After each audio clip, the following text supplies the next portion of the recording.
Hi guys, kamusta na kayong lahat? So, welcome back to my YouTube channel, Annalyn Tapa. So, sa video na ito guys, isi-share ko sa inyo, bibigyan ko kayo ng tips and advice para mag-grow ang inyong mga YouTube channel at kung ano ba yung mga dapat nyong iwasan at dapat nyong gawin. So, kung bago lang kayo guys sa aking YouTube channel, ako nga pala si Annalyn Tapa. Welcome kayong lahat. At kung hindi pa kayo nakapag-subscribe, i-click nyo lang ang subscribe button sa baba at pakiclick nyo na rin ang bell notification para ma-notify kayo sa lahat ng mga videos na i-upload ko. Nag-upload ako guys ng mga video tips, video tutorial nang sa ganun ay ma-share ko ang kaalaman ko sa kapwa ko YouTubers, lalong-lalo na sa mga new YouTubers na nagsisimula pa lang gumawa ng kanilang channel. Tips number 1, know your audience. So, dapat guys, alam nyo kung sino yung audience nyo, ano ba yung gusto ng audience nyo, sila ba ay mahilig sa mga mukbang vlogs, sila ba ay mahilig sa mga travel vlogs, sila ba ay mahilig sa tutorial vlogs, sila ba ay mahilig sa mga video, mga content na nakakatawa, nakakatuwa, sila ba ay mahilig sa mga about sa mga fitness na vlogs. So, dapat guys, alam nyo kung sino yung audience nyo at ano yung gusto nila. Kagaya ko guys, alam ko kung sino yung audience ko. Alam ko kung ano yung gusto nyo, ano yung gusto ng mga viewers ko. Ang gusto niyo is tutorial. Kaya guys, dito ako nagfo-focus sa tutorial kasi kapag mag-upload ako guys ng mga videos about tutorial, so nagugustuhan nyo at maraming views. Pero guys, pasensya na kayo kapag minsan is nag-upload lang ako guys ng vlog kasi sayang din naman kapag lalabas kami, mag-get together kami na aking family and friends. So, thank you so much pa rin guys sa pag-support. So, napakahalaga guys na alamin nyo kung sino yung audience nyo at doon kayo mag-focus, doon nyo galingan. At ang mga dapat iwasan guys, lalong-lalo na kapag baguhan pa lang kayo or nag-start pa lang kayo sa pag-vlog. So, iwasan nyo muna guys ang mag-upload ng mga personal vlog, kagaya ng mga about yourself, kung paano kayo matulog, ano ba yung ginagawa nyo, yung mga routine nyo sa buhay nyo. So, iwasan nyo muna yan guys kasi walang interesado guys manood ng mga video nyo na ganyan kasi hindi naman tayo artista, diba, na marami nang nakakilala sa atin, marami na tayong followers. So, dapat iwasan nyo muna guys ang mag-upload ng mga about personal vlog. Tips number 2, upload quality video. So, dapat guys, mag-upload kayo ng quality video. May matutunan ba yung viewers nyo?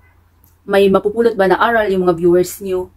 Nakakatulong ba yung video na ginagawa nyo or ina-upload nyo sa inyong mga YouTube channel or any social media account guys? Kasi nauso na yung mga Reels, TikTok, kung nagre-Reels kayo, FB Reels, TikTok, or Instagram and any other social media guys. Dapat quality video guys na kapag manood yung mga viewers nyo is may mapupulot silang aral, masusolve ba yung problema nila kapag pumunta sila sa inyong channel at pinanood nila yung mga videos nyo. So dapat ganun guys, dapat quality video. Kasi guys, sa dami-dami ng mga content creators, magagaling ng mga content creators, di ba? So, million, thousand, hundreds yung mga nag-upload ng mga videos na magagaling na content creator. So, kapag hindi quality video, yung inyong ina-upload sa inyong mga channel or any social media account, so, hindi kayo guys, hindi kayo makikilala ng mga audience or hindi na sila babalik sa inyong YouTube channel. Kaya napakahalaga na quality video at iwasan nyo guys ang pag-upload na hindi nyo ini-edit yung inyong video. So, dapat sinasabi ko lagi sa inyo guys na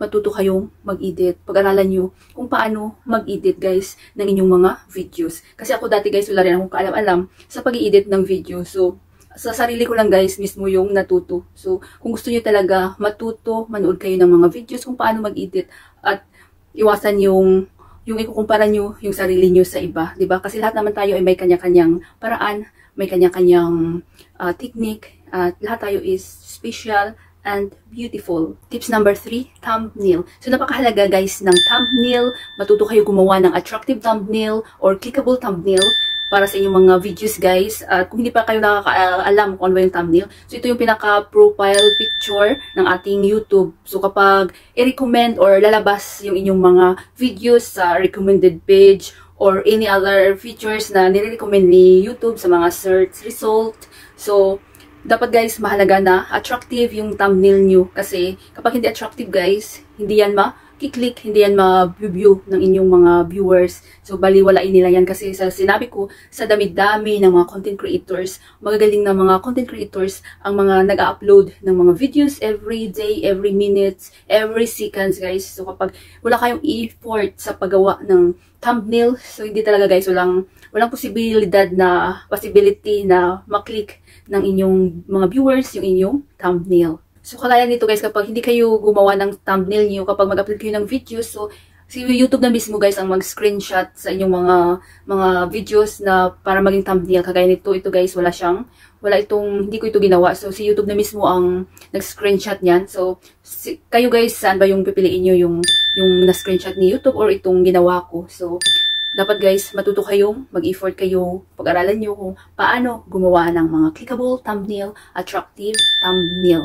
At tandaan guys, so dapat yung thumbnail niyo guys is related sa inyong videos na ginawa sa content nyo. Kasi yung iba gumagawa sila ng yung mga thumbnail na clickable, tapos pag click mo sa video nila, iba yung laman. So wag yung gawin yan guys, iwasan yung gawin yan kasi hindi na rin babalik yung viewers sa inyo kasi niloko nyo sila, sinungaling kayo. So iwasan nyo yan guys. So dapat yung inyong thumbnail is related sa inyong content or videos. Tips number 4, learn from other content creators. So dapat guys, wala rin kayong sawang magtuto or manood ng mga ibang content creators guys, kagaya ng mga kapariho nyo ng niche. So ako guys, sinasabi ko sa inyo na ako kapag wala akong ginagawa by time ako, so lagi akong nanonood ng mga content creators na favorite ko, yung mga malalaking channel na kagaya ng niche ko. At kasi guys, kapag manood kayo ng mga content, ng ibang content creators, so may matutunan kayo, may makukuha kayong aral sa kanila, diba? So dapat i-apply nyo sa inyong mga YouTube channel or sa social media na mayroon kayo. Hindi naman guys na dahil nanood kayo sa kanila or pinanood natin yung mga videos nila. So hindi naman ibig sabihin guys na gagayahin natin sila. So karagdagang kaalaman din guys kapag manood tayo ng ibang content creators, yung mga malalaking channel na, i-apply natin ito sa ating YouTube channel. So hindi natin gayahin na 100%. So at least may matutunan tayo guys na ibang technique. At kagaya din guys na sa pag-aaral, di ba? Nag-aaral tayo dahil gusto nating matuto or pagbabasa ng libro. So kagaya din dyan guys, huwag kayong mapagod guys sa panunood ng ibang mga content creators kasi marami kayong matutunan din sa kanila guys. Tips number 5, start now. So ibig sabihin guys ng start now is iwasan nyo guys yung mamaya na or wag muna dahil wala akong magandang camera, wala akong magandang mobile or pangit yung mobile ko, wala akong ibang gadgets na magaganda na para gamitin sa pag-vlog. So dapat guys, mag-start na kayo guys, mag-record kayo ng video. At kasi guys, kapag magsimula kayo guys, so marami na kayong maipon, marami na kayong maisip na mga content, kung ano ba yung gusto nyong content, kung ano ba yung gusto ng audience nyo na content. I-try nyo, mag-experiment kayong mag-upload ng videos na iba-iba yung iba-iba yung content nyo. At malalaman nyo yan guys kapag doon yung maraming views, so doon kayo mag-focus. Kaya dapat start na, huwag nyo isipin guys na pangit yung camera nyo. Kasi sa akin guys, ang gamit ko pa rin is mobile. So dito pa rin ako nag-i-edit. Mobile pa rin ang ginagamit ko sa pag-i-edit ng aking videos. At huwag kayong tatamad-tamad sa paggawa ng video. Huwag nyo sabihin nakakapagod. Gusto ko munang mahiga, gusto ko munang maglaro, mamaya na. So dapat guys, mayroon talaga kayong disiplina sa sarili na maglaan kayo ng oras para sa pag-record ng videos nyo. So, mag-start na kayo guys kapag may camera kayo, mayroong camera yung mobile nyo, may internet kayo, at iwasan nyo yung mamaya na, bukas na, next week na, next month na, next year na. Kasi hindi talaga kayo guys makapag-start. Kasi guys, kapag once na mag-start kayo guys ng paggawa ng video, so magkakaroon kayo guys ng idea. Marami kayong maisip na ideas. At malalaman nyo guys kung ano ba yung content na patok sa inyong mga viewers, di ba? At doon kayo mag-focus. The last one, don't be discouraged easily. So wag kayo guys ma-discourage kaagad. Kung pag-upload nyo, walang views, walang subscribers. So guys, ang success takes time. So kailangan nyo ng patience, tiyaga. Kasi lahat tayo guys is nagsimula sa zero. So ako guys, nagsimula na ako sa zero. Yung mga malalaking content creators na mga iniidolo nyo, nagsimula sa zero. Pero sila guys is hindi sila na-discourage. Kinontinue nila guys ang pag-upload ng mga videos nila. At dapat dito guys, always be positive. At saka dapat guys, focus talaga kayo sa goal nyo. So iwasan nyo na ma-discourage ka agad kapag mag-upload kayo ng videos na walang views. Or hindi ka agad kayo makakuha ng subscriber. Kasi dito guys, sa YouTube is hindi magic. Kaya dapat guys, kailangan nyo ng patience at tiyaga. At patuloy lang guys, be consistent. Upload lang kayo ng videos at quality videos. At matuto kayong mag-edit ng video. So, napaka-importante yan guys. Inuulit-ulit ko na dapat marunong kayo mag-edit ng videos. Magsimula na kayo. Huwag niyong isipin na wala kayong magandang camera, wala kayong magandang mga gadgets na gamitin para sa pag-vlog. Kasi kapag yan ang iniisip nyo guys, hindi talaga kayo makapagsimula. So, good luck! Our hearts beat to the city streets. We began to feel the fire. We rise like tall buildings as the chemicals they take us higher. The night's young and it's just begun as she puts her hand in mine.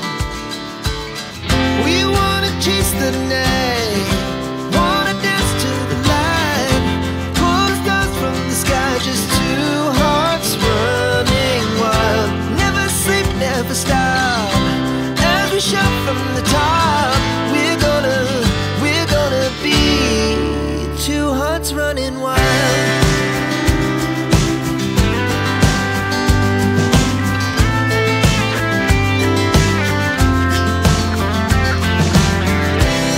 Now the morning is the afternoon. We lay awake in bed.